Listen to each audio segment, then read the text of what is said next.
खते से आगाज़ करता हूँ। मुलाज़ा फरमाएं कि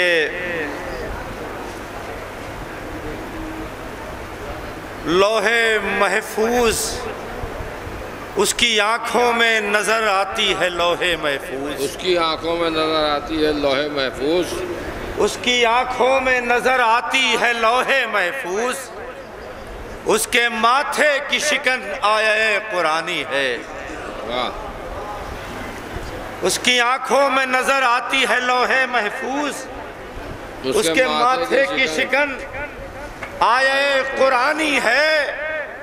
मोजज़े ढूंढते हैं उसके अलम का साया, तुमको अब्बास के एजाज से हैरानी है। क्या कहने, क्या कहने, क्या कहने। वाह।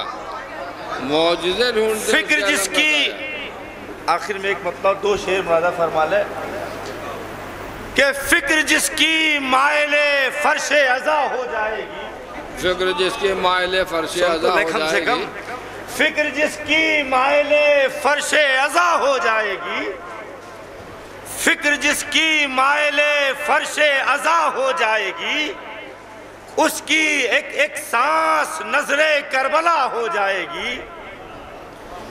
फिक्र जिसकी मायले फर्शे अज़ा हो जाएगी, उसकी एक एक सांस नजरे करबला हो जाएगी।